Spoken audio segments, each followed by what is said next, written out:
हाय guys, welcome और welcome back to my channel. कैसे हैं आप सब? अगर आप इस चैनल पे नए हैं देन आपका बहुत बहुत बहुत बहुत स्वागत है। This channel is all about self development and simplifying health, fitness and lifestyle for you so that you can become the bestest version of yourself. So hit the subscribe button, hit the like button and let's get straight into this amazing and informative video. आपने एक बात तो notice करी होगी, अगर आप किसी mail को और फीमेल को साथ में एक सेम ट्रेनिंग प्रोग्राम दो, सेम डाइट प्लान दो, ऑब्वियसली कैलोरीज के हिसाब से, तो भी उन दोनों के रिजल्ट्स कंप्लीटली डिफरेंट आते हैं। ऐसा क्यों होता है? एंड इन मोस्ट केसेस जो मेल्स के रिजल्ट होते हैं वो बेटर होते हैं। एंड दैट्स वाई जब भी हम मेल सेंट्रिक फिटनेस एडवाइसेस को फॉलो करते हैं as females, we are just left tired, fatigued and हमें वो रिजल्ट्स नहीं मिलते जो हम चाहते हैं। It's because we are following the advices that are not meant for our body. एक मेल की बॉडी और एक फीमेल की बॉडी, उनके हॉर्मोन्स, उनके इवन मसल फाइबर का टाइप बहुत ज़्यादा डिफरेंट होता है and that's why there is a difference in eating and training patterns of a male and a female. I promise you, आप बस इस वीडियो को एंड तक देखिए and you will be extremely clear and thorough with the topic कि यार as a female how should I train according to my hormones and my body type.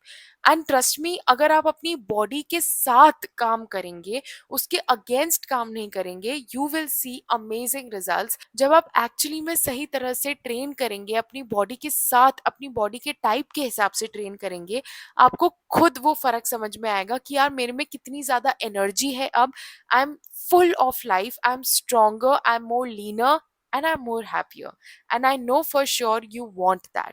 तो अगर आप अपनी फैमिली का इतने अच्छे ढंग से ध्यान रखती हैं तो क्यों ना थोड़ा टाइम और थोड़े एफर्ट्स अपने ऊपर भी लगाइए और अपने ऊपर भी बहुत अच्छे से काम करिए, because come on, you are lovely and beautiful and you deserve it for yourself. सबसे पहली चीज जो हमारे दिमाग में डाली जाती है कि as females we really need to be skinny and we need to fit into a certain body size, and उसकी वजह से हम जब भी जिम में स्टेप भी लेते हैं, so we are incline towards cardio and HIIT training. And बहुत इंटिमिडेटिंग लगता है एक्चुअली में वेट सेक्शन में जाके वेट ट्रेनिंग करना, क्योंकि सबसे पहली चीज तो हमारे दिमाग में ये चीज होती है कि यार हम लोग बल्की ना हो जाए। आप कितना ही कोशिश कर लो, you can not be as bulky as a guy until and unless you are on steroids, क्योंकि हमारे अंदर वो टेस्टोस्टेरोन उस लेवल का नहीं है कि हमें इतना ज्यादा बल्कअप कर ले। तो अगर आपके दिमाग में ये चीज है कि मैं वेट ट्रेनिंग करूंगी तो मेरे शोल्डर्स, मेरे चेस्ट एकदम ब्रॉड हो जाएंगे, I won't look good in dresses, ऐसा कुछ भी नहीं होगा। इनफैक्ट वो आपको ज्यादा टोन्ड, ज्यादा लीनर, ज्यादा स्ट्रॉन्ग बनाएगा। तो अगर आपके दिमाग में ये चीज है और इसलिए आप वेट ट्रेनिंग नहीं कर रहे हैं, प्लीज प्लीज इस मिथ को अपने दिमाग से बाहर निकालो, क्योंकि ऐसा कुछ नहीं होने वाला। दूसरी चीज, आई रियली अंडरस्टैंड, जब भी हम जिम में नए होते हैं एंड कोई, अगर हम पहले से भी जिम करते आ रहे हैं एंड हम किसी नए जिम में जाते हैं एंड एट दैट पॉइंट थोड़ा सा ऐसे झिझक होती है क्योंकि बहुत कम फीमेल्स होती हैं and you have to go, you have to take those dumbbells, you have to ask for machines and then do it. And I understand the hesitation, but चाहे कुछ भी हो जाए, डू नॉट फॉरगेट कि आप वहां पे क्यों गए हो। बहुत आसान होता है कि यार छोड़ना, क्यों वेट ट्रेनिंग करना, हम तो कार्डियो, हम तो इलेप्टिकल, हम तो HIIT करके चले जाएंगे, वो ज्यादा हमें कैलोरीज बर्न कराएगा। You are not there for that bullshit. You have to be stronger, you have to be leaner, you have a program in mind जो आप वहां पे करने आए हो। एंड चाहे वहां पे कितने ही लोग क्यों ना हो, सबने उतने ही पैसे भरे हैं जितने आपने भरे हैं। तो जितना हक उनका है वेट ट्रेनिंग करने का, या जितना हक उनका है जिम की सारी मशीन्स यूज करने का, उतना ही हक आपका भी है। तो सबसे पहली बात तो इंटिमिडेट होना बंद करो। अगर आपको वो फीलिंग आ रही है, जस्ट टेल योरसेल्फ बस कुछ देर की बात है, उसके बाद I will be comfortable. I literally belong to this place as much as any other person. Just go there and have a great session, क्योंकि आप भी वहां पे इतना ही बिलोंग करते हो। अगर आपको ऐसा लग रहा है कि मैं सही नहीं कर रही हूँ, वहां पे ट्रेनर्स होते हैं, उनसे प्लीज पूछिए। और आप लिटरली इतना मत सोचिए, क्योंकि कोई भी आपको इतना नोटिस नहीं कर रहा है। सब अपने आप पे ही फोकस कर रहे हैं, सब अपने आप को ही देख रहे हैं। एंड अगर आपको कोई जज भी कर रहा है तो उनसे ज़्यादा वेला इंसान कोई भी नहीं है, क्योंकि जिम हर कोई सिर्फ अपने लिए आता है। तो अगर कोई आपको देख रहा है, आपको जज कर रहा है, इसका मतलब शायद उनको कुछ और काम करने की ज़रूरत है। तो प्लीज़ ऐसे लोगों पे फोकस मत करिए, you just focus on your workout. And आपको अगर कोई भी डाउट हो रहा है, वहाँ पे आसपास ट्रेनर्स होंगे, प्लीज़ उनसे जाके क्लैरिफाई करिए। या फिर आप बहुत ज़्यादा यूट्यूब पे इंफॉर्मेशन है about how to do certain exercises, आप वो देख सकते हैं, but please don't be intimidated to go and train. अगर आपकी हेजिटेशन, अगर आपकी झिझक आपको उस जगह से दूर ले जा रही है, आपको स्ट्रेंथ ट्रेनिंग करने से रोक रही है, तो आप अपने आप के साथ ठीक नहीं कर रहे हो। प्लीज इस चीज को थोड़ा सा अपना माइंड बनाना पड़ेगा, but trust me, it's going to be okay. Literally it's going to be okay, बस वो थोड़े टाइम की हेजिटेशन है। Stop obsessing over cardio. Obviously cardio में कोई बुराई नहीं है, you have to pair it with your strength training, because trust me, अभी आपको ये चीज पता नहीं चलेगी, बट जैसे जैसे आप एज करते जाओगे, वो होता है ना, हम लोग कुछ लोगों को देख के कहते हैं कि यार they are ageing like a fine wine. It's because they actually worked on their body. जब वो यंग थे, जब वो अपने 20s में थे, अपने अर्ली 30s में थे, they were actually building those muscles that is actually keeping them healthy and strong at their old age. And secondly, वो आपकी bone density को भी बहुत अच्छा रखेगा, आपकी skin, hair, everything, and even your neuroplasticity will be stronger if you are strength training. उसके अलावा मैं आपको एक बहुत बढ़िया सा फैक्ट बताती हूँ। Exercise is the best kind of stress that you can give to your body. For example, अगर आप 5 किलोमीटर भागने जा रहे हैं, पहले दिन हो सकता है कि आपको बहुत ज्यादा दिक्कत आए, बट जस्ट सोचो कि अगर आप रोज 1 महीने तक 5 किलोमीटर भागोगे, तो with in 30 days you will feel that वो 5 किलोमीटर भागना आपके लिए बहुत ज्यादा आसान हो गया है। क्यों? क्योंकि आपकी बॉडी एक्चुअली में उसको अडेप्ट करती है। इस तरह से आपकी बॉडी हर तरह के स्ट्रेस को अडेप्ट करने में बहुत ज्यादा अच्छी होती है। एंड दैट्स वाई जब भी हम एक्सरसाइज रेगुलरली करते हैं, तो जो बाकी स्ट्रेस होते हैं, जैसे कि हमारे इमोशनल स्ट्रेस हो गए, मेंटल स्ट्रेस हो गए, उसमें भी हमारी बॉडी बहुत अच्छा अडेप्ट कर लेती है। एंड दैट्स वाई अगर हमारे को अचानक से वर्क में कोई स्ट्रेस होता है या लाइफ में कोई स्ट्रेस होता है, तो कुछ लोग उसको बहुत अच्छे से हैंडल कर लेते हैं और कुछ लोग बहुत जल्दी ब्रेक डाउन कर जाते हैं। तो मैं ये नहीं कह रही कि अगर आप एक्सरसाइज कर रहे हैं तो आप बाकी ज्यादा स्ट्रेस भी बहुत ज्यादा ले सकते हैं, नहीं, but yes, you will be more resilient to that stress, because exercise has that magic. अब कई लोग होते हैं जो फास्टेड ट्रेनिंग के लिए बहुत ज्यादा प्रमोट करते हैं, बट एक्चुअली में अगर हम फास्टेड ट्रेनिंग की बात करें तो वो मेल्स के लिए ज्यादा इफेक्टिव होती है दैन फॉर फीमेल्स। कई बार आपने नोटिस किया होगा कि as females if you do fasted training, तो वो आपको बहुत ज्यादा डिजी फील करवाती है। उसके दो रीजंस होते हैं। सबसे पहली चीज तो बॉडी टाइप। जो मेल्स होते हैं उनके मसल फाइबर्स एक्चुअली में ग्लाइकोलिटिक होते हैं। इसका मतलब it uses glycogen as their first source of energy. यानी कि अगर वो लो इन एनर्जी फील कर रहे हैं मिडल ऑफ द वर्कआउट, तो उनकी बॉडी उनकी जो ग्लाइकोजन, जो शुगर स्टोर्स होते हैं बॉडी में, उसको टैप इन जल्दी कर सकती है। But for females we have fibres that are oxidative in nature. इसका मतलब it needs carbs and fats as fuels, and that's why हमारी बॉडी उस इतनी जल्दी हमारी ग्लाइकोजन को टैप इन नहीं कर सकती, तो वो ऑटोमेटिकली आपकी मसल्स को ब्रेक डाउन करेगा, एंड दैट्स वाई आपको वो इंस्टेंट एनर्जी नहीं मिल पाती। सेकेंडली, जब भी हम उठते हैं सुबह, तो with in half an hour हमारा कॉर्टिसोल स्पाइक अप होता है। एंड मान लो अगर आप कॉफी पी के आ रहे हो, तो कैफीन से आपका कॉर्टिसोल और स्पाइक अप करेगा, and then you are exercising, तो वो भी आपकी बॉडी के लिए एक फिजिकल स्ट्रेस है, तो आपका कॉर्टिसोल और स्पाइक अप करेगा। अब जैसे ही कॉर्टिसोल बॉडी में बढ़ता है, आपके दिमाग को वो सिग्नल जाता है कि स्ट्रेस आ रहा है, कॉर्टिसोल बढ़ रहा है, फाइट और फ्लाइट मोड, इंस्टेंट एनर्जी चाहिए। बट बॉडी में तो कुछ फ्यूल है ही नहीं, एनर्जी ही नहीं है, तो कहाँ से वो एनर्जी आएगी? So your body will think कि यार हो सकता है स्टार्वेशन आ सकता है, आगे भी ये स्ट्रेस कंडीशन आ सकती है, तो अगली बार आप जो भी खाना खाओगे, your body will actually start storing it as fat, specially around your belly. तो आपको ऐसा लगेगा I am skipping my meals, I am doing intermittent fasting, I am training fasted, फिर भी मुझे एक्चुअली में रिजल्ट्स नहीं मिल रहे हैं। बट मेरा जो मेल पार्टनर है उसको तो बहुत अच्छे रिजल्ट्स मिल रहे हैं, उनके तो एब्स निकल के आ रहे हैं। वो इसलिए क्योंकि आप दोनों की बॉडी अलग है। So when ever you wake up, make sure भले से आपका एपेटाइट ना हो, कोई स्मॉल स्नैक खा लीजिए, it's fine, but with in half an hour और 1 आवर ईट समथिंग, चाहे वो कितना ही छोटा स्नैक क्यों ना हो।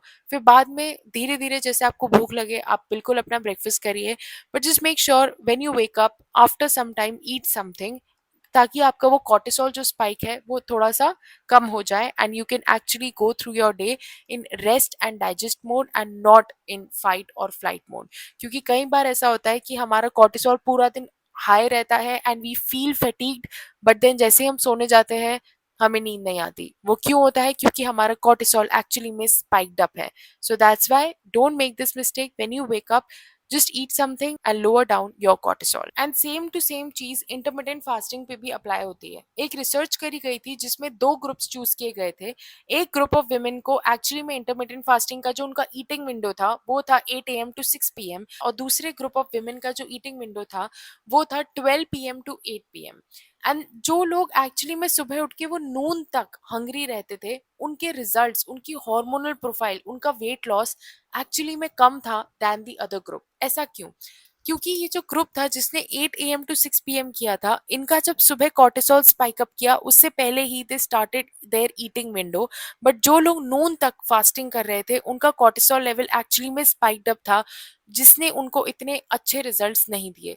अब ये जनरलाइज्ड नहीं है, ऑब्वियसली बहुत लोग होंगे जिनको बहुत अमेजिंग रिजल्ट्स भी मिलते हैं, but yes, like for a person like me जो इंटरमीडिएट फास्टिंग कर चुकी है जिससे उसको कोई रिजल्ट्स नहीं मिले, yes, my cortisol used to increase and it would make me feel more fatigued. It actually made me bloated and caused weight gain.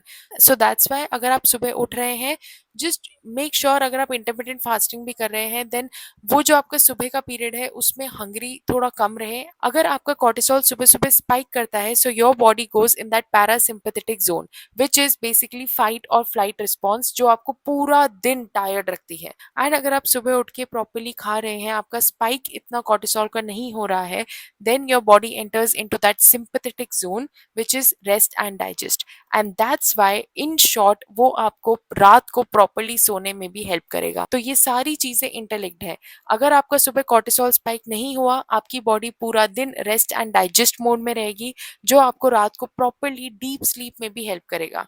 But अगर सुबह ही आपका कॉर्टिसोल स्पाइक हो गया, आप पूरा दिन उस पैरासिम्पैथेटिक जोन में रहेंगे, that is fight and flight, and आप पूरा दिन टायर्ड रहेंगे, चिड़चिड़े रहेंगे, ब्लोटेड रहेंगे, and you will feel extremely fatigue. But आप जब रात को सोने जाएंगे तो आपको नींद में बहुत ज़्यादा दिक्कत आएगी and you won't even have that deep sleep. अगर आपकी सुबह अच्छी हो रही है तो आप सोएंगे भी अच्छे से। तो आपका सर्केडियन रिदम इस तरह से आपको फॉलो करना है। माना सुबह सुबह कई लोगों का एपिटाइट नहीं होता है, बट जैसे जैसे आप धीरे धीरे, हो सकता है आप कुछ खाना स्टार्ट करें, हाफ अ टोस्ट खाना स्टार्ट करें, या फिर एक protein shake, half a scoop protein shake start करें, तो धीरे धीरे आपकी बॉडी उस चीज को अडेप्ट कर लेगी एंड ऑटोमेटिकली आपका वो सर्केडियन रिदम बन जाएगा। आई वॉज अ पर्सन जो सुबह 3 बजे सोती थी, एंड धीरे धीरे धीरे I just forced myself to sleep early, then 1 घंटा जल्दी, देन 1 घंटा जल्दी, and now I sleep at 11 and wake up at 6। तो इस तरह से इट्स इन योर हैंड कि आप किस तरह से अपने पूरे दिन के सर्कल को, पूरे दिन की साइकिल को मेंटेन करते हो। And it's very important because वो आपकी कॉर्टिसोल से लेकर दूसरे हॉर्मोन्स को भी मैनेज करता है और बैलेंस करता है। आपने एक चीज नोटिस करी होगी, मान लो आपने अपनी किसी मेल फ्रेंड्स के साथ सोचा होगा कि यार हम लोग एक चैलेंज करते हैं कि we will not eat sugar for a week, and आपने देखा होगा कि यार आपका तो मुश्किल से कुछ वेट लॉस हुआ होगा और उनका तो 1 या 2 किलो ऐसे ही लूज हो गया। इट्स बिकॉज हमारे हॉर्मोन्स बहुत इंपॉर्टेंट रोल प्ले करते हैं। मेनली हमारा हाइपोथैलेमस, हमारा जो हाइपोथैलेमस होता है that is the control centre of your brain which controls your apatite, hormones, reproduction, your digestion, etcetera everything. अगर हम एक्चुअली में सपोज हमने सोचा कि हम शुगर खाना कम कर देंगे, तो हमारा हाइपोथैलेमस बोलेगा चलो ठीक है, तुमने शुगर तो कट कर दिया, प्रोसेस्ड फूड भी कट कर दिया, बट वो जो कैलोरीज थी वो कहाँ गई? Because you as a female you are entering into that low energy zone and your body will be like टंग टंग टंग टंग, क्या हो गया यार, ये एनर्जी क्यों लो हो गई? Again cortisol increases. So that's why if you are lowering down your energy from one thing, suppose आप processed food को हटा रहे हो, make sure you are balancing those calories from something healthy. आपकी बॉडी में इतनी एनर्जी होनी चाहिए कि वो आपके बेसिक फंक्शंस को तो प्रॉपरली फंक्शन करे, बट उसके साथ साथ जो भी आप ट्रेनिंग कर रहे हैं, जो भी आप एक्सरसाइज कर रहे हैं, उसको भी प्रॉपरली फ्यूल करे। हम लोगों के दिमाग में होता है कि हम जितना कम खाएंगे उतना ज्यादा हमारा वेट लॉस होगा। नहीं, आप जितना प्रॉपरली खाओगे, जितना प्रॉपरली स्ट्रेंथ ट्रेनिंग करोगे मिक्स विद कार्डियो, जितना प्रॉपरली अच्छे से नींद करोगे, रिकवरी लोगे, उससे अच्छे रिजल्ट्स आपको किसी और चीज से नहीं दिख सकते। whenever you are trying to lose weight always make sure कि आपका डेफिसिट इतना ज़्यादा ना हो। आपकी मेंटेनेंस कैलोरी से सिर्फ 150 से 200 कैलोरी का डेफिसिट रखिए, उससे ज़्यादा नहीं। अगर आपकी बॉडी में एनर्जी कम रही तो आपकी बॉडी को वो सिग्नल जाता है कि एनर्जी नहीं है, एंड दैट्स वाई वो आपकी बाकी फंक्शंस जैसे कि digestion, your reproduction, your hormonal health, everything will be a disaster. आप कॉन्स्टिपेटेड रहने लग जाएंगे, आपकी बॉडी को इतनी एनर्जी नहीं मिलेगी कि वो menstruation को actually support कर सके, and that's why you will get hypothalamic amenorrhea, which is basically you will miss your periods। आपकी बॉडी में इतनी एनर्जी ही नहीं है कि वो आपके hormones that is oestrogen and progesterone को सपोर्ट कर सके। उसके अलावा बिकॉज कॉर्टिसोल ज्यादा होगा तो आपके लेप्टिन एंड ग्रेलिन लेवल्स भी ऊपर नीचे हो जाएंगे, that those are your hunger hormones, and इसलिए आपके एपेटाइट इतना ज्यादा ऊपर नीचे होगा, कभी आपको बहुत भूख लग रही है, कभी आपको बिल्कुल भूख नहीं लग रही है, एंड दैट्स वाई आपकी क्रेविंग्स भी एकदम पीक पे रहेंगी, specially the late night cravings, and you would be like मैं जितना ज्यादा हेल्थ की तरफ जा रही हूँ उतना ज्यादा मैं हेल्थ से दूर भाग रही हूँ, because you are making it miserable for yourself। So don't make it miserable for yourself, you just need to balance every single thing out, and इसमें कोई rocket science नहीं है, you have to make it completely simple। सबसे पहली चीज तो अगर आप एक्सरसाइज कर रहे हैं, you have to focus on strength training, you have to build that muscle, because muscle is going to take you a long way. एक होता है ना, कुछ लोग बोलते they age like a fine wine, it's because they have worked on themselves when they were younger, they have become stronger, उन्होंने वो muscles बनाने में, वो स्ट्रेंथ बनाने में काम किया है। It also helps you with stronger bones. जैसे जैसे आप एज करते हो आपकी बोन्स वीकर होती जाती है, they just become like chalk, but अगर आप पहले से ही अपनी स्ट्रेंथ पे काम कर रहे हैं, अच्छे से प्रोटीन रिच डाइट ले रहे हैं, obviously you won't get that problem, you have better cognitive response, every single thing is related, so you have to take a better care for yourself। please cardio के पीछे इतना मत भागो, you have to focus on strength training mixed with cardio, and अगर आप HIIT भी कर रहे हैं, do it like once or twice in a week। जो आप sprint intervals हो सकते हैं वो करिए, जैसे 30 seconds go at your max pace and then just take rest for 1.5 minute, then again repeat it 10 times, best HIIT।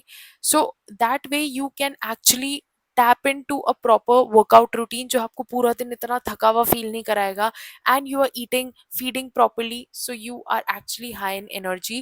आपकी skin, आपकी hair health, everything will be good, your hormonal health will be perfect, and you would be seeing yourself getting leaner। तो इस चीज के पीछे मत भागो कि आप जितना कम खाओगे, जितना अपने आप को तोड़ोगे जिम में, उतना ज्यादा आपको रिजल्ट्स आएंगे। It's all wrong. आप जितना अपने साथ, अपने हॉर्मोन्स के साथ काम करेंगे, उतने आपको बेटर रिजल्ट्स आएंगे। बॉडी के अगेंस्ट जाओगे, आपकी बॉडी आपके अगेंस्ट जाएगी, you won't get any results, you would be left puffier with loose skin.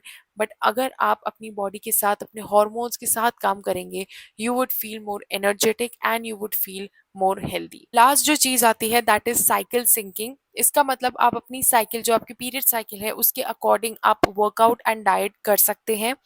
जैसे कि 4 फेजेस होते हैं। सबसे पहला जो आपका मेंस्ट्रुएशन फेज होता है, जो 5 दिन आपको पीरियड्स होते हैं, उसमें आप ऑब्वियसली आपके हॉर्मोन्स लो हैं एंड आप बहुत ज़्यादा वीक फील कर सकते हैं। So just focus